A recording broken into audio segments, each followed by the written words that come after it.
UPSC ఆస్పిరెంట్స్కి సువర్ణ అవకాశం.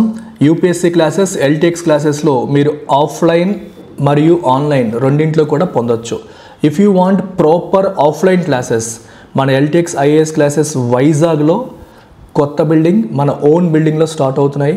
New batches 1 May 2025 నుండి వస్తున్నాయి. ఇది మీకు జాబ్ వచ్చేంత వరకు మీకు యాక్సెస్ ఉంటుంది. The best part is you have air condition class rooms, reading room facility, library, computer lab. All these ఫీచర్స్తో మన ప్రాపర్ ఆఫ్లైన్ క్లాసెస్ 1 May 2025 నుండి ప్రారంభమవుతున్నాయి. వినియోగించుకోండి. లేదు మేము వైజాగ్ వరకు రాలేము, ఇంట్లోంచే తీసుకుంటాం అనుకుంటే you can go for our UPSC infinity program. ఆన్లైన్లో తీసుకోవచ్చు. ఇందులో మీకు GS prelims cum mains, NCERT foundation, current affairs, CSAT, prelims test series, mains answer writing ఇవన్నీ మీకు ఆఫ్లైన్లో కూడా వస్తాయి.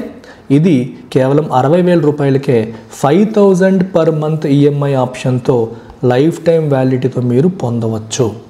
ఓకే, ఆన్లైన్ కావాలన్నా ఆన్లైన్ ఆప్షన్ ఉంది, ఆఫ్లైన్ కావాలంటే ఆఫ్లైన్ ఆప్షన్ ఉంది. You can choose both. And the best part is inaugural ఆఫర్లో భాగంగా ఆఫ్లైన్ తీసుకునే వాళ్ళకి ఆన్లైన్ ఫ్రీగా ఇస్తున్నాం. Online access is absolutely free as part of our inaugural offer. ఎవరైతే ఆఫ్లైన్ జాయిన్ అవుతారో ఆన్లైన్ యూపీఎస్సీ ఇన్ఫినిటీ మీకు లైఫ్ టైం వ్యాలిడిటీతో కంప్లీట్గా ఫ్రీగా ఇస్తున్నాము. ఆఫ్లైన్లో మీకు 19 బుక్స్ కూడా వస్తాయి. ఎగ్జామ్ కోసం కంప్లీట్ సిలబస్ కవర్ చేసేలాగా 19 బుక్స్ కూడా మీకు ఇవ్వడం అనేది జరుగుతుంది. So do make use of this opportunity. Take care, bye. ఏమైనా డౌట్స్ ఉంటే ఈ నెంబర్కి మీరు కాంటాక్ట్ చేయండి, వివరాలు తెలుసుకోండి. మరి ఇవాళ ఎడిటోరియల్లోకి వస్తే ఫస్ట్ ఎడిటోరియల్ 2 ఉంటాయి కదా, రెండిట్లో మొదటిది మనం తీసుకుంటే టూన్ ట్రబుల్ అని కనిపిస్తుంది. టూన్ అంటే కార్టూన్ అంటే తెలుసు కదా, కొంచెం ఫన్నీగా సమాజంలో జరిగే వాటిని కొంచెం ఫన్నీగా ఎక్స్ప్రెస్ చేస్తూ హ్యూమరస్గా ఎక్స్ప్రెస్ చేసే వాటిని కార్టూన్స్ అంటాం. సో నరేంద్ర మోదీ గారి పైన ఒక కార్టూన్ వేసింది ఒక పత్రిక. సో దానికి గవర్నమెంట్ కోపం వచ్చి సో అది తీస్తారా లేదని చెప్పి ఆర్డర్స్ పాస్ చేసే పరిస్థితి వచ్చిందనమాట. So the power to block content must be used sparingly. అంటే మీకు కంటెంట్ని బ్లాక్ చేసే పవర్ ఉందా అంటే ఉంది, కానీ ఆ పవర్ని ఇష్టం వచ్చినట్టు వాడచ్చా అంటే వాడకూడదు. స్పేరింగ్లీ అంటే అప్పుడప్పుడు మాత్రమే, రేర్గా మాత్రమే, తరచుగా వాడకూడదు, ఫ్రీక్వెంట్గా వాడకూడదు. స్పేరింగ్ ఆపోజిట్ ఫ్రీక్వెంట్గా వాడకూడదు అని దీని యొక్క అర్థం. సో ఏం జరిగింది? The order of the ministry of information and broadcasting directing the removal of a cartoon featuring the Prime Minister Narendra Modi from a Tamil magazine's website is unwarranted and may not fall under any of the permissible grounds for such removal. చూడండి అసలు ఏం జరిగింది అంటే, ministry of information and broadcasting వాళ్ళు ఒక order pass చేశారు. దేనికి? Directing the removal of a cartoon. ఒక కార్టూన్ని రిమూవ్ చేయమని చెప్పారు. ఈ కార్టూన్లో ఎవరున్నారు? ప్రైమ్ మినిస్టర్ నరేంద్ర మోదీ ఉన్నారు. ఇది ఎందులోంచి? తమిళ్ మ్యాగజైన్ యొక్క వికటన్ ప్లస్ అనే తమిళ్ మ్యాగజైన్ యొక్క వెబ్సైట్లో నరేంద్ర మోదీ గారి మీద ఉన్న ఒక కార్టూన్ని రిమూవ్ చేయమని చెప్పేసి ministry of information and broadcasting నుంచి ఒక ఆర్డర్ వచ్చిందంట. ఈ ఆర్డర్ అనేది అన్వారెంటెడ్, అంటే ఇది అన్జస్టిఫైడ్, నాట్ జస్టిఫైడ్. అది సరైనది కాదు, అది అన్నెసెసరీ, నాట్ జస్టిఫైడ్. అలా వాళ్ళ పత్రికా స్వేచ్ఛని, ఫ్రీడమ్ ఆఫ్ ఎక్స్ప్రెషన్కి ఇది భంగం కలిగించినట్టే. ఇలా ఆర్డర్ పాస్ చేయడం కరెక్ట్ కాదని హిందూ అంటుంది. And may not fall under any of the permissible grounds for such removal. మీరు ఎప్పుడైనా సరే కంటెంట్ రిమూవ్ చేయమని చెప్పేటప్పుడు దానికి గ్రౌండ్స్ ఉండాలి. అంటే రీజన్. ఇక్కడ గ్రౌండ్ అంటే పిల్లలు ఆడుకునేవి కాదమ్మా, క్రికెటర్స్ ఆడుకునేవి కాదు. గ్రౌండ్స్ అంటే రీజన్స్ అనమాట. పర్మిసిబుల్ గ్రౌండ్స్ ఉండాలి. సరైన కారణాలు ఉంటేనే మీరు కంటెంట్ని రిమూవ్ చేయమని చెప్పొచ్చు. సరైన కారణాలు లేకుండా కంటెంట్ రిమూవ్ చేయమని చెప్పడం అనేది అన్యాయము, అది కరెక్ట్ కాదు అని అర్థం. Vikatan plus, an online only magazine published by the Vikatan group publish చేసే ఒక మ్యాగజైన్ ఈ వికటన్ ప్లస్. ఇది ఆన్లైన్ ఓన్లీ మ్యాగజైన్, ఓన్లీ ఆన్లైన్లో మాత్రమే కనిపించే magazine. has decided to take legal steps to challenge the order. So Vikatan plus ఏం చేసింది? It has decided to take legal steps. So ఆర్డర్ని ఛాలెంజ్ చేస్తూ లీగల్ స్టెప్స్ తీసుకోవాలని చెప్పి, మాకు కంటెంట్ రిమూవ్ చేయమని చెప్తారా, మేము కోర్టుకి వెళ్ళి మేము తేల్చుకుంటాం, మా హక్కులను కాపాడుకుంటామని చెప్పి వికటన్ ప్లస్ డిసైడ్ చేసుకుంది.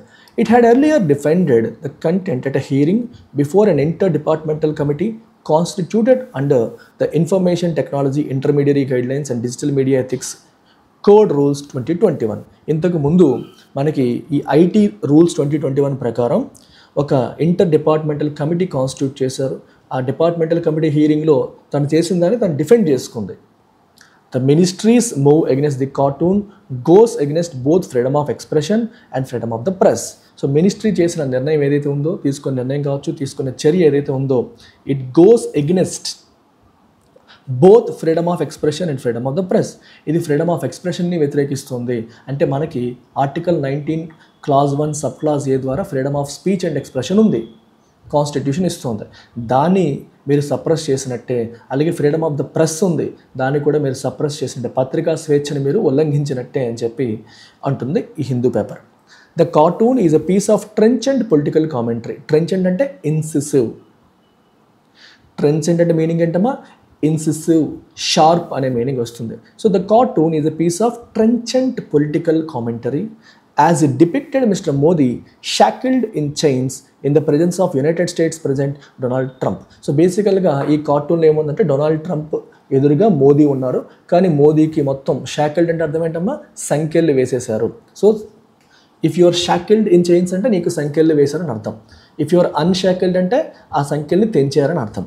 అంటే మోదీ గారు యుఎస్ వెళ్ళారు, కానీ యుఎస్లో చాలామంది ఇండియన్స్ని సరైన డాక్యుమెంట్స్ లేవని చెప్పి డీపోర్ట్ చేస్తున్నారు. దాన్ని ఆపలేకపోయారు. అసలు సరైన హ్యుమానిటీ కూడా లేకుండా ట్రంప్ చేశారు, దాన్ని మోదీ ఆపలేకపోయారు అన్న కాంటెక్స్ట్లో ఆయన ముందు ఈయన సంఖ్యలతో ఉన్నాడు. అంటే ఈయనకి ఫ్రీడమ్ లేదు, ఈయన అనుకున్నది చేయలేకపోతున్నాడు ట్రంప్ ముందు అనే ఉద్దేశంతో మోదీని ఆ రకంగా డిపిక్ట్ చేశారు. డిపిక్ట్ అంటే షోకేస్ చేశారు. సో అందుకే ఇది ఒక ట్రెంచెంట్. ట్రెంచెంట్ అంటే షార్ప్ పొలిటికల్ కామెంటరీ అనమాట. ఇది పొలిటికల్ ఇష్యూస్ పైన జనాలకి గుచ్చేలాగా, అర్థమయ్యేలాగా నీట్గా చూపించింది. This is an apparent reference to criticism voiced in some quarters that mister Modi failed to protest against the ill treatment of Indian illegal immigrants deported from the US. ఇప్పుడు చెప్పాను కదా, యూఎస్ నుంచి deport అంటే పంపించవేయడం అంటే అర్థం ఏంటమ్మా? ఎందుకు పంపిస్తారు? ఇల్లీగల్ డాక్యుమెంట్స్ అంటే వాళ్ళ దగ్గర సరైన డాక్యుమెంట్స్ లేకపోవడం. ఇల్లీగల్ ఇమిగ్రెంట్స్ అంటే డాక్యుమెంట్స్ లేకుండా, వీసా లేకుండా అమెరికాలో అడుగుపెట్టిన వాళ్ళు వీళ్ళంతా. ఇలాంటి వాళ్ళని అమెరికా వాళ్ళు ఒక సెపరేట్ ఫ్లైట్ వేసి మిలిటరీ ఫ్లైట్లలో పంపించేశారు. ఆ పంపించేటప్పుడు కూడా వాళ్ళకి సరిగ్గా వాళ్ళకి చేతులకి బేడీలు వేసేసి నేరస్తులను చూసినట్టుగానే చూడడం అనేది జరిగింది. దాని విషయంలో సరిగ్గా మోదీ ప్రొటెస్ట్ చేయలేకపోయారు. సో అమెరికాని ఎదిరించలేకపోయారు, నిరసన వ్యక్తపరచలేకపోయారని చెప్పి కొంతమంది సో మోదీ గారిని క్రిటిసైజ్ చేయడం జరిగింది. సో దాని రిఫరెన్స్తో ఈ కార్టూన్ వేయడం అనేది జరిగింది. The Prime Minister's approach to a foreign policy issue cannot be immune to symbolic denunciation through a cartoon. So ఒక ఫారిన్ పాలసీ ఇష్యూ విషయంలో ప్రైమ్ మినిస్టర్ యొక్క అప్రోచ్ని మనం క్రిటిసైజ్ చేయలేమా? క్రిటిసైజ్ చేయకూడదా? క్రిటిసైజ్ చేయొచ్చు. సో ఒక కార్టూన్ ద్వారా దాన్ని సింబాలిక్గా డినౌన్సియేషన్ అంటే పబ్లిక్ క్రిటిసిజం. ఆల్రెడీ కొంతమంది ఓపెన్గా వాయిస్తో క్రిటిసైజ్ చేస్తున్నారు, వీళ్ళు కార్టూన్ ద్వారా క్రిటిసైజ్ చేశారు. క్రిటిసైజ్ చేయకూడదా? ఈజ్ ఇట్ ఇమ్యూన్ అంటే protected. So it cannot be immune అని చెప్పి ఆర్టికల్ అంటుంది. అంటే దాని ప్రొటెక్షన్ ఏమీ లేదు, అతన్ని కూడా క్రిటిసైజ్ చేయొచ్చు అని అర్థం. It is even more concerning అంటే ఆందోళన కలిగించేది that Vikatan website itself has been rendered inaccessible to some users. అసలు ఈ వెబ్సైటే కొంతమందికి యాక్సెస్ అవ్వకుండా కూడా ఆపేశారు, కంప్లీట్గా యాక్సెసిబిలిటీ కూడా కట్ చేసేసారు అనేది even more concerning. Apparently based on undisclosed orders or informal instructions to web service providers. So web service ప్రొవైడర్స్కి ఇన్ఫార్మల్గా ఇన్స్ట్రక్షన్స్ పాస్ చేసి అతని వెబ్సైట్ని టేక్ డౌన్ చేయండి, బయటికి అఫీషియల్గా ఇవ్వకుండా అన్అఫీషియల్గా వెబ్ సర్వీస్ ప్రొవైడర్స్ని బెదిరించో లేదా ఆర్డర్స్ పాస్ చేసో ఆయన వెబ్సైట్ని రిమూవ్ అంటే అసలు యాక్సెస్ లేకుండా చేసేయని చెప్పి కూడా చేయడం అనేది జరిగింది. While a formal order to take down content is provided for in law. అయితే చట్టంలో కంటెంట్ని టేక్ డౌన్ చేయడానికి ఆర్డర్స్ ఉన్నాయా, అవకాశం ఉందంటే ఉంది. అయితే it will be wholly untenable if the website was sought to be blocked without recourse to established procedure. సరే ఒక పర్టికులర్ కంటెంట్ మనకి అది ఇబ్బందికరంగా ఉంది, తప్పుగా ఉందంటే దాన్ని టేక్ డౌన్ చేయడం అనేది కొంతవరకు యాక్సెప్టెడ్. కానీ మొత్తం వెబ్సైట్ని టేక్ డౌన్ చేయడానికి చట్టంలో ఎక్కడ ఏం స్కోప్ లేదే. అది ఎస్టాబ్లిష్డ్ ప్రొసీజర్ కాకుండా ఒక ప్రొసీజర్ని ఫాలో అవ్వకుండా తీసేయడం అనేది ఎంతవరకు యాక్సెప్టబుల్ అనేది ఇక్కడ ప్రధానమైన క్వశ్చన్ అనమాట. The claim that the website has been inaccessible to some since February 15 has not been denied so far. 15 ఫిబ్రవరి నుంచి చాలామందికి కొంతమందికి అది వెబ్సైట్ యాక్సెస్ అవ్వట్లేదు అనే విషయాన్ని దాన్ని ప్రభుత్వం డినై కూడా చేయలేదు, అలా ఏం లేదు అని కూడా ప్రభుత్వం అనలేదు. Section 69A of the Information Technology Act empowers the government to block content on specified grounds. Section 69A of Information Technology Act గవర్నమెంట్ని ఎంపవర్ చేస్తుంది దేనికి, టు బ్లాక్ కంటెంట్ని బ్లాక్ చేయడానికి ఆన్ స్పెసిఫైడ్ గ్రౌండ్స్, అంటే కొన్ని స్పెసిఫైడ్ గ్రౌండ్స్ రీజన్స్ ఉంటే మాత్రమే block చేయొచ్చు అని, including in the interest of friendly relations with foreign స్టేట్స్తో మనకున్న ఫ్రెండ్లీ రిలేషన్స్ విషయంలో కావచ్చు, అంటే మనం చేస్తున్న పని విదేశాలతో మనకున్న ఫ్రెండ్లీ రిలేషన్స్ని దెబ్బతీసేలాగా ఉంటే ఆ కంటెంట్ని బ్లాక్ చేయొచ్చు. ఆర్ పబ్లిక్ ఆర్డర్, అది శాంతి భద్రతకి విఘాతం కలిగిస్తే దాన్ని తీసేయచ్చు. Or for preventing incitement to the commission of a cognizable offence, ఎదుటి వాళ్ళు తప్పు చేసేలాగా. కాగ్నిజబుల్ అంటే అర్థం ఏంటమ్మా? కాగ్నిజబుల్ అంటే బెయిల్ రాని దాన్ని కాగ్నిజబుల్ అంటాం. an offense is called cognizable offence అని చెప్పేసి అంటారు. ఎటువంటి దాన్ని అంటామమ్మా? ఒక బెయిల్ రావడం కాదు, వారెంట్ లేకుండా.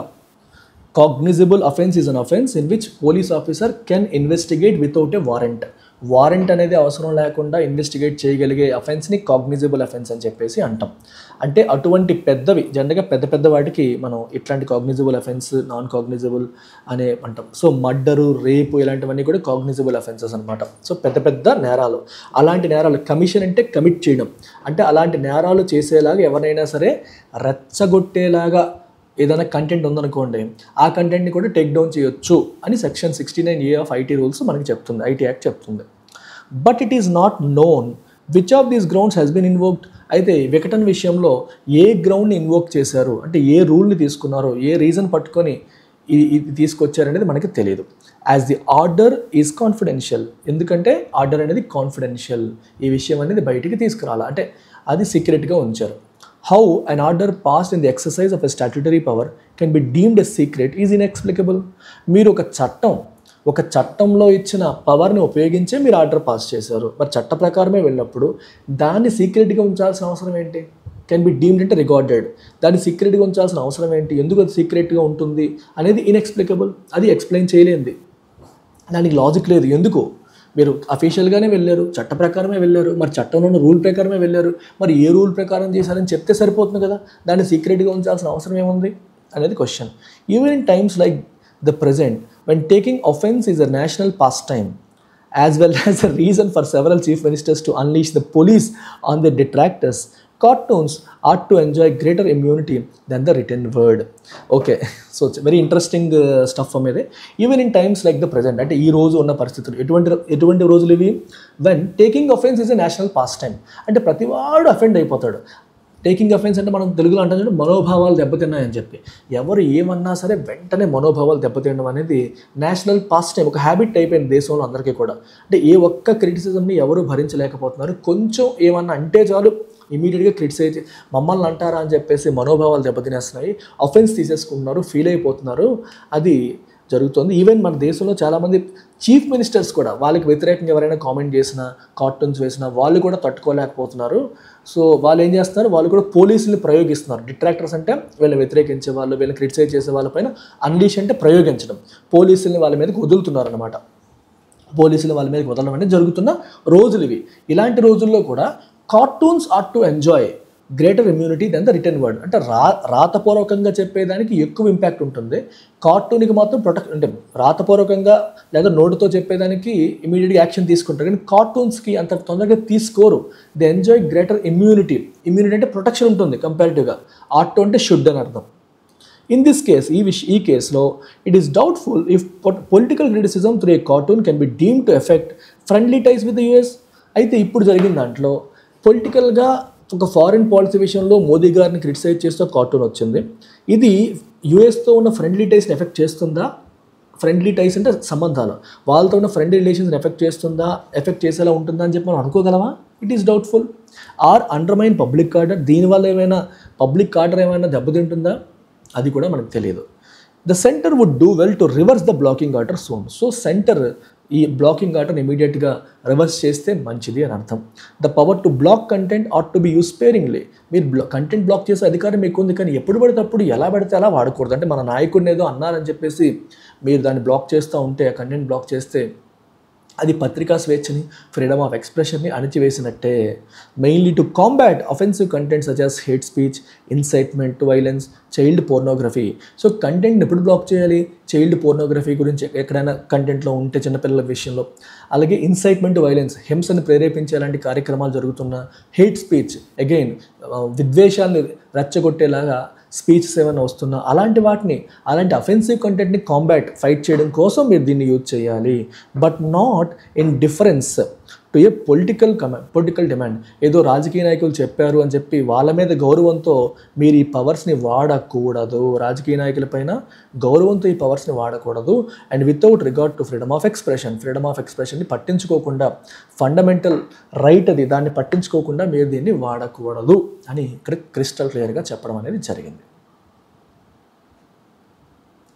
మరి ఈ ఆర్టికల్లో మనం క్వశ్చన్స్ ఒకసారి గమనిస్తే, what is the tone of the author? మీకు తెలుస్తుంది ఆథర్ యొక్క టోన్ ఎలా ఉంది? ప్రభుత్వాన్ని క్రిటిసైజ్ చేస్తూ, గవర్నమెంట్ యొక్క అప్రోచ్ని క్రిటిసైజ్ చేస్తూ ఉంది. So critical and assertive.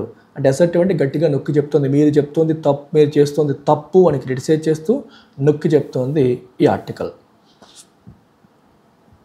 What is the central theme of the passage యొక్క సెంట్రల్ థీమ్ ఏంటమ్మా? గవర్నమెంట్ తీసుకున్న చర్యలు, అలాగే ఫ్రీడమ్ ఆఫ్ ఎక్స్ప్రెషన్ పైన దాని యొక్క impact. So the role of cartoons in shaping public opinion. Cartoons గురించి మాట్లాడారు కానీ కార్టూన్ మీదే మేజర్ ఫోకస్ అంతా ఉందా? లేదు. కార్టూన్ పైన మేజర్ ఫోకస్ లేదు. The importance of foreign relations in గవర్నెన్స్లో ఫారిన్ రిలేషన్స్ యొక్క ఇంపార్టెన్స్ నొక్కి చెప్పడమా? నో, దాని గురించి కూడా ఎక్కువసేపు స్ట్రెస్ చేయలేదు. Government censorship and its impact on freedom of expression. Yes, censorship అంటే అర్థం ఏంటి? మనం ఏదన్నా చెప్పేదాన్ని ఆపడం, దాన్ని సెన్సార్షిప్ అంటాం. That is called censorship. Government censorship and its impact on freedom of expression పైన దాని యొక్క ఇంపాక్ట్, అది major thing. What can be inferred about the author stance on freedom of expression పరంగా ఆథర్ యొక్క స్టాన్స్, ఆథర్ యొక్క position ఏంటి అని మనం ఇన్ఫర్ చేయొచ్చు, మనం ఏం చెప్పొచ్చు? ఆలోచించండి ఒకసారి. The author believes some level of censorship is necessary for national security. No, author is not referring to that కదా. సెన్సార్షిప్ అనేది కొంత ఉండాలి అని అంటున్నారా? ఆ పాయింట్ విషయంలో మాట్లాడుతున్నారా? The author supports unrestricted freedom of expression without any regulations. అసలు ఫ్రీడమ్ ఆఫ్ ఎక్స్ప్రెషన్కి ఎటువంటి రెగ్యులేషన్స్ లేకుండా ఉండాలని చెప్పి అంటున్నారా? Author believe censorship should be minimal and used only in extreme cases. Yes, censorship అనేది ఉండాలి కానీ మినిమల్గా, ఎక్స్ట్రీమ్ కేసెస్లో మాత్రమే వాడాలి, ఇష్టం వచ్చినట్టు వాడకూడదు అని అర్థం. పొలిటికల్ కార్టూన్స్ని బ్యాన్ చేయమని చెప్పారా? నో. ఇక్కడ మీరు చూడండి, ఈ ఆప్షన్ తీసుకోండి, ఈ రెండు కూడా ఎక్స్ట్రీమ్ ఆప్షన్స్ 99% తప్పు. ఎందుకు? ఆల్ టుగెదర్ మొత్తం అంతా తీసి పారేయాలి, బ్యాన్ చేసేయాలి. ఇక్కడ చూడండి, అన్రెస్ట్రిక్టెడ్ ఫ్రీడమ్ ఆఫ్ ఎక్స్ప్రెషన్, ఎటువంటి రెగ్యులేషన్స్ లేకుండా ఎక్స్ట్రీమ్స్ తీసి పారేయాలి. ఆన్సర్ ఏంటి? సెన్సార్షిప్ ఉండాలి కానీ మినిమల్గా ఉండాలి, ఎక్స్ట్రీమ్ కేసెస్లో మాత్రమే ఉండాలి అని ఆథర్ అంటున్నారు. ఇప్పుడు మీకు ఇది కూడా కరెక్టేనేమో అని మీకు అనిపించవచ్చు, కానీ ఆథర్ వ్యూ పాయింట్ మీరు గమనిస్తే ఏ టైంలో వాడాలి అనే దాని మీద ఆయన ఎక్కువ స్ట్రెస్ చేయలేదు. రెగ్యులర్గా వాడకూడదు అనే విషయం పైన ఎక్కువగా స్ట్రెస్ చేశారు. పలానా సందర్భంలో వాడాలి, పలానా సందర్భంలో వాడడం అనేది అవసరం అనే పాయింట్ ఆఫ్ వ్యూలో ఆయన వాయిస్ లేదు. ఆయన వాయిస్ ఎలా ఉంది? ఇష్టం వచ్చినట్టు వాడకూడదు, చాలా రేరెస్ట్ ఆఫ్ ద రేర్ కేసెస్లో వాడాలన్నట్టుగా ఆథర్ చెప్పారు. సో అందుకు C is a better option than A. Which of the following assumptions underlies author's argument? Author యొక్క ఆర్గ్యుమెంట్ని సపోర్ట్ చేస్తున్న ఎజంప్షన్స్ ఏంటి? The government should regulate all forms of media. Again extreme కొట్టేయండి. Political criticism including cartoons is essential for a healthy democracy. పక్కన పెట్టడం, healthy డెమోక్రసీకి political criticism అనేది అవసరం, ఇంక్లూడింగ్ కార్టూన్స్. సింక్ అవుతుంది, అండ్ ఆథర్ యొక్క పాయింట్తో సింక్ అవుతుంది ఇది. All forms of censorship are justified. Again if this serve government interest, no. Censorship యొక్క ఆల్ ఫార్మ్స్ జస్టిఫైడ్, అసలు వ్యతిరేకిస్తున్నాడు ఆయన, తప్పు. Freedom of speech should be restricted to protect government officials from criticism. No, freedom of స్పీచ్ని restrict చేసేయాలి, government అఫీషియల్స్ని ఎవరు criticize చేయకుండా రెస్ట్రిక్ట్ చేసేయాలంటున్నారు. No. So your answer is B. Author యొక్క వ్యూ మనకు తెలుస్తుంది. సరైన డెమోక్రసీ ఉండాలి అంటే ఎసెన్షియల్గా డెమోక్రసీ ఉండాలంటే ఏది ఎసెన్షియల్? Political criticism. అంటే పొలిటీషియన్స్ తప్పు చేస్తే వాళ్ళని క్రిటిసైజ్ చేసే అధికారం ప్రజలకి ఉండాలి, ప్రెస్కి ఉండాలి, ప్రజల తరపున ప్రెస్ ప్రశ్నిస్తుంది. అవన్నీ ఉంటేనే, ఇంక్లూడింగ్ కార్టూన్స్ ఉంటేనే ప్రజాస్వామ్యం అనేది నిలబడుతుంది, లేకపోతే ప్రజాస్వామ్యం నిలబడే అవకాశం లేదు. సో ప్రజాస్వామ్యం నిలబడాలి అంటే పొలిటికల్ క్రిటిసిజం అనేది మ్యాండేటరీ అనేది ఆథర్ యొక్క వ్యూ పాయింట్. మీరు అడగొచ్చు, సార్ ఇది ఎక్కడా రాయలేదు కదా ఆర్టికల్లో. ఎజంప్షన్స్ అనేవి ఆర్టికల్లో ఎక్స్ప్లిసిట్గా మెన్షన్ చేయరు, కానీ ఆథర్ యొక్క టోన్ బట్టి ఆయన చెప్పే విధానాన్ని బట్టి మనం అర్థం చేసుకోవాలి what could be his assumption. మీరు ఒకసారి గమనించండి, కార్టూన్స్ని అలా తీసేయకూడదు అంటే అర్థం ఏంటి? వాటిని అంటే ప్రభుత్వాన్ని క్రిటిసైజ్ చేసే వాటిని ఎంకరేజ్ చేయాలి, ప్రభుత్వాన్ని క్రిటిసైజ్ చేసే ప్రతిదాన్ని రిమూవ్ చేయడం తప్పు అంటున్నట్టు అర్థం ఏంటి? ప్రభుత్వాన్ని క్రిటిసైజ్ చేసే కంటెంట్ కూడా ఉండాలి అనే కదా ఆయన ఉద్దేశం. అది కనిపించదు మనకి, ఎక్స్ప్లిసిట్గా ఉండదు. ఎజంప్షన్స్, ఇన్ఫరెన్సెస్ లక్కీగా కొన్నిసార్లు మీకు కంటెంట్లో ఉండొచ్చు, కానీ అది వాటి యొక్క ఉద్దేశమే ఆర్టికల్లో కనిపించవు, క్లియర్గా కనిపించేలాగా ఉండవు. కానీ ఆథర్ యొక్క టోన్ బట్టి ఆయన చెప్తున్న మాటల బట్టి మనం అర్థం చేసుకోవాలి. So best answer is B. Which of the following is explicitly mentioned in the passage? So ప్యాసేజ్లో ఏది ఎక్స్ప్లిసిట్గా క్లియర్గా మెన్షన్ చేశారు? The role of the judiciary in media censorship. ఏది మెన్షన్ చేశారమ్మా? Role of the judiciary in media censorship. Media సెన్సార్షిప్లో judiciary యొక్క role ఎక్స్ప్లిసిట్గా మెన్షన్ చేయడం జరిగిందా? No. The name of the cartoonist who created the controversial image? No. The possibility of legal action by Vikatan plus? Yes, వాళ్ళు legal action తీసుకుంటారనే చెప్పారు, మిగిలినవి ఎక్స్ప్లిసిట్గా చెప్పలేదు. Which of the following is not discussed in the passage? ఏది discuss చేయలేదు? Specific IT law under which the content was block, ఇది discuss చేశారు, చెప్పారు IT law. The reaction of the US government discuss చేశారా? నో. యూఎస్ గవర్నమెంట్ దీనికి ఎలా react అయిందనే విషయాన్ని ఆర్టికల్లో డిస్కస్ చేయలేదు. So answer is B. ఏది డిస్కస్ చేయలేదు అదే కరెక్ట్ ఆన్సర్. ఏది నాట్ డిస్కస్డ్ అని అడిగారు కదా. అన్టెనబుల్ అంటే something that cannot be defended, defend చేయలేదని అన్టెనబుల్ అంటాం. ఇన్డిఫెన్సిబుల్ సరిపోయింది. కాన్ఫిడెన్షియల్ అంటే సీక్రెట్గా ఉంచడం, సీక్రెట్. క్లాసిఫైడ్, యాంటనిమ్ అడిగాడు, ఈ మూడు ఒకటే meaning. So answer is public. అడిగింది యాంటనిమ్ కాబట్టి సీక్రెట్ అన్న, క్లాసిఫైడ్ అన్న, ఎక్స్క్లూజివ్ అన్న, కాన్ఫిడెన్షియల్కి సినోనిమ్స్ అవుతాయి. So your answer is public. Public అంటే ఓపెన్గా పబ్లిక్లో పెట్టేశారు అని. రికోర్స్ అంటే ఏంటమ్మా? మనం ఎంచుకునే మార్గం. A course of action to seek help or redress. అంటే కష్టంలో ఉన్నప్పుడు, ప్రాబ్లం ఉన్నప్పుడు దాన్ని సాల్వ్ చేయడానికి, దాని నుంచి బయటపడడానికి మనం ఎంచుకున్న మార్గాన్ని రికోర్స్ అని చెప్పేసి అంటాం. Okay, right. చూస్తున్న వాళ్ళందరూ లైక్ చేస్తున్నారా? చేయకపోతే ఐ విల్ టేక్ అఫెన్స్. నా మనోభావాలు దెబ్బతింటాయి. మరి మీ ఇష్టం. నా మనోభావాలు దెబ్బతీస్తారా, లైక్ చేస్తారా? మీరు నా మనోభావాలు దెబ్బతీరు. మీరందరూ బుద్ధిమంతులు. ఫస్ట్ లైక్ చేసేయండి. Now let's look at the second article. దీన్ని స్కిమ్ చేద్దాం.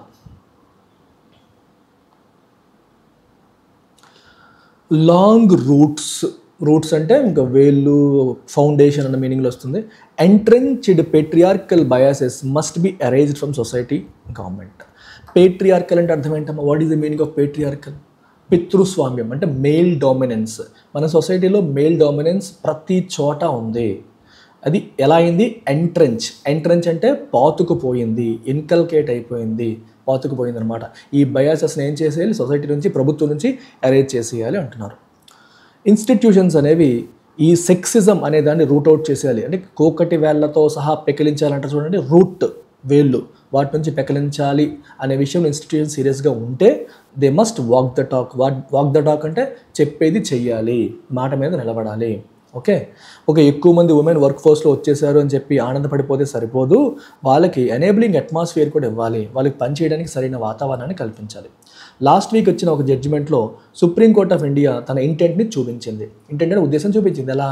By declaring with more and more women joining judicial service, it was time for the judiciary to be more cognizant of their well-being at the workplace. So judiciaryలో కూడా ఈ మధ్యన ఎక్కువ మంది women join అవుతున్నారు. So work ప్లేస్లో వాళ్ళ యొక్క వెల్బీయింగ్ని కూడా చూసుకోవాల్సిన అవసరం అనేది ఉంది. జుడిషియరీ కూడా ఇట్ షుడ్ బి కాగ్నిజెంట్ అంటే అవేర్.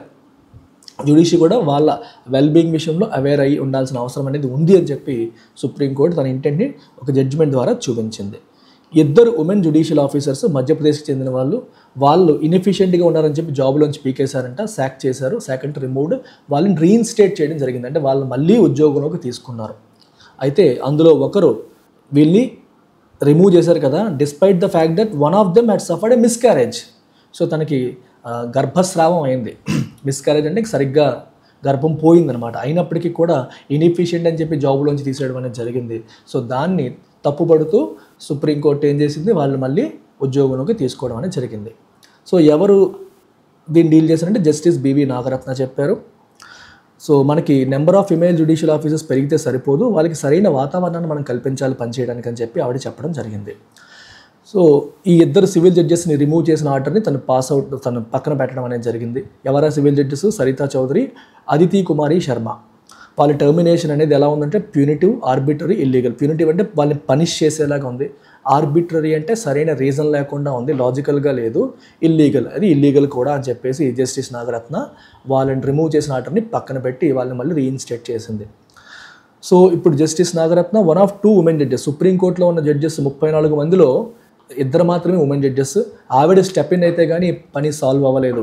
సో ఆవిడ ఇందులో ఇన్వాల్వ్ అవ్వాల్సిన అవసరం వచ్చింది అంటేనే మనం అర్థం చేసుకోవచ్చు. It is an indication of the long and difficult fight for gender equality. Long and difficult fight for gender ఈక్వాలిటీకి ఒక జెండర్ ఈక్వాలిటీ యొక్క ఇండికేషన్గా మనం చెప్పొచ్చు. And the need for change in mindsets and reform. Okay, మైండ్ సెట్లో మనకి change రావాలంటే మన ఆలోచన విధానంలో మార్పు రావాలనే దానికి కూడా ఒక ఇండికేషన్, ఇది రిఫార్మ్ రావాల్సిన దానికి ఒక ఇండికేషన్గా మనం చెప్పొచ్చు. ఇంతకుముందు వచ్చిన చాలా వర్డిక్ట్స్లో కూడా కోర్టు ఈ gender stereotyping, discrimination against women గురించి మాట్లాడింది. జెండర్ స్టీరియోటైపింగ్ అంటే అర్థం ఏంటి? స్టీరియోటైపింగ్ అంటే నువ్వు అంటే మగవాళ్ళు ఇలా ఉంటారు, ఆడవాళ్ళు ఇలా ఉంటారు, ఆడవాళ్ళు ఇంటికే పనికి వస్తారు, మగవాళ్ళు పని చేసుకొని సంపాదిస్తారు, ఇట్లా మనం వాళ్ళు ఇలాగే ఉంటారని ఫిక్స్డ్ ఒపీనియన్ ఫ్రేమ్ చేసుకోవడానికి స్టీరియోటైపింగ్ అంటాం. ఓకేనా? అలాగే ఉమెన్ పట్ల డిస్క్రిమినేషన్ కూడా దాన్ని వ్యతిరేకిస్తూ ఎన్నో సందర్భాల్లో గడిచిన ఎన్నో తీర్పుల్లో సుప్రీంకోర్టు మాట్లాడడం జరిగింది. తన జడ్జిమెంట్లో జస్టిస్ నాగరత్న ఏం చెప్పారంటే ఎక్కువ మంది ఉమెన్ జ్యుడిషియరీలో ఉండాలి. జ్యుడిషియరీ మాత్రమే కాదు, లెజిస్లేచర్లోనూ ఎగ్జిక్యూటివ్లోనూ ఉండాలని చెప్పి అంటున్నారు. లెజిస్లేచర్ అంటే చట్టాలు చేసేవి, ఎగ్జిక్యూటివ్ అంటే చట్టాలను ఇంప్లిమెంట్ చేసేవి, జ్యుడిషియరీ అంటే చట్టాలను ప్రొటెక్ట్ చేసేవి. సో ఉమెన్ యొక్క రిప్రజెంటేషన్ అనేది ఎక్కువగా ఉండడం వల్ల ఏమవుతుంది, వాళ్ళ నీడ్స్ అనేవి అర్థమవుతాయి, బెటర్ పాలసీస్కి దారితీస్తుంది. ఓకే, అలాగే ఈ డిస్క్రిమినేషన్ అనేది లేకుండా చేయడం, equal protection of the laws during pregnancy and maternity, very very important. Maternity, pregnancy లాంటి విషయాల్లో వాళ్ళకి ప్రొటెక్షన్ అనేది కల్పించాలి. ఇవన్నీ precious rights for women work force, వాళ్ళకి మనం కల్పించాల్సిన రైట్స్ అవి అని తను అంటుంది. మదర్హుడ్ అనేది ఎంత ఆనందాన్ని ఇస్తుందో, మిస్క్యారేజ్ అనేది కూడా deep psychological, physical, mental impact అనేది ఉమెన్ మీద కల్పిస్తుంది. పిల్లలు పుడితే ఎంత ఆనందపడతారో, గర్భస్రావం అయితే అంతే బాధపడతారు. అండ్ ఆనర్స్ అంటే రెస్పాన్సిబిలిటీ ఎవరిపైన ఉంది? పాలసీ మేకర్స్ పైన ఉంది. To be aware of this, ఈ విషయాన్ని తెలుసుకోవాలి, అది తగినట్టుగా ప్రవర్తించాలి. జెండర్ అనేది పూర్ పర్ఫార్మెన్స్కి ఎక్స్క్యూజ్ కాదు. అయితే మీరు అనొచ్చు, ఇలా ఉంటే మరి ఇంకా ఆడవాళ్ళు అయినంత మాత్రం సరిగ్గా పనిచేయకపోయినా పర్లేదా, వదిలేయాలా అంటే no, it cannot be an excuse for poor performance. అయితే it is incredible that the government had to intervene to call out a wrong అనే బేసిక్ ఇష్యూస్ అదే మెటర్నల్ రైట్స్. చిన్న విషయాలు ఆ ఉమెన్ పాయింట్ ఆఫ్ వ్యూని కూడా అర్థం చేసుకోవాలి. తనకి మిస్క్యారేజ్ జరిగింది, సైకలాజికల్గా స్ట్రగుల్ అయి ఉంటుంది, ఆ పాయింట్ని కూడా అర్థం చేసుకోవాలి. అంత మనసు లేకుండా ఉండకూడదు. ఇలాంటి విషయాలకి కోర్టు ఇంటర్వీన్ అవ్వాల్సిన అవసరం వచ్చింది అనేది ఇన్క్రెడిబుల్, అంటే నమ్మశక్యం కాని విషయంలాగా ఉంది అనేది పాయింట్. అంటే అన్ని రకాలుగాను బాగుండి వాళ్ళు పని చేయకపోతే దట్ ఈస్ డిఫరెంట్. దానికి ఒక ఇష్యూ ఉన్నప్పుడు కూడా దాన్ని అర్థం చేసుకోకుండా ప్రవర్తించడం అనేది కరెక్ట్ కాదనేది ఉద్దేశం. ఇలా చేయడం ద్వారా కోర్టు ఏం చెప్పింది? గుర్తు చేసింది. ఏంటి గుర్తు చేసింది? ఎవరికి గుర్తు చేసింది? పవర్లో ఉన్న వాళ్ళకి మాత్రమే కాదు, సొసైటీకి కూడా గుర్తు చేసింది. ఏమని?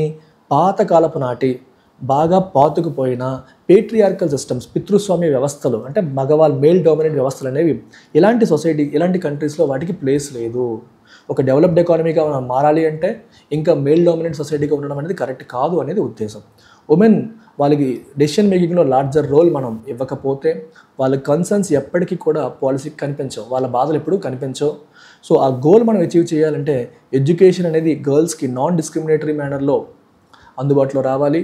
అలాగే వర్క్లో కూడా వాళ్ళకి సేఫ్ అండ్ హెల్దీ ఎన్వైర్న్మెంట్ అనేది క్రియేట్ అవ్వాలి. అదొక బేసిక్ రైట్ అండ్ బేసిక్ గ్యారంటీగా ప్రొవైడ్ చేయడం అనేది అవసరం అని చెప్పడం అనేది జరిగింది ఆర్టికల్లో. మరి ఆర్టికల్ యొక్క టోన్ ఎలా ఉంది? న్యూట్రల్, డిటాచ్డా? నో. ఎంకరేజింగ్, ఆప్టిమిస్టిక్గా? No. Again critical and assertive. So ఉమెన్ని సరిగ్గా ట్రీట్ చేయట్లేదు అనే విషయాన్ని మళ్ళీ ఈ ఆర్టికల్ క్లియర్గా నొక్కి చెప్తోంది. It is critical as well as assertive.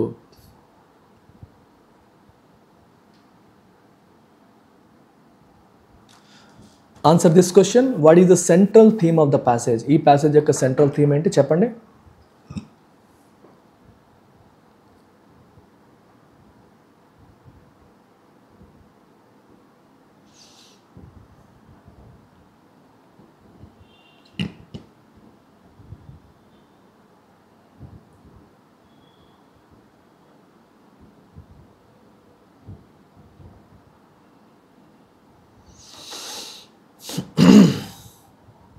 What is the central theme of the passage?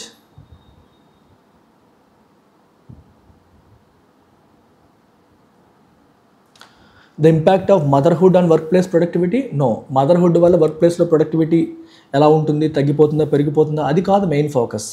Importance of female leadership in corporate sector, అసలు కార్పొరేట్ సెక్టర్ గురించి డిస్కషనే జరగలేదు. The need to eliminate patriarchal biases and ensure gender sensitive policies. Yes, gender sensitive policies ఉండాలంటే women యొక్క నీడ్స్ని, women యొక్క specific నీడ్స్ని అర్థం చేసుకునేలాంటి policies రావాల్సిన అవసరాన్ని గుర్తు చేస్తుంది. పేట్రియార్కల్ బయాసెస్ని ఎలిమినేట్ చేయాల్సిన నీడ్ని ఆర్టికల్ గుర్తు చేస్తుంది. Answer is C.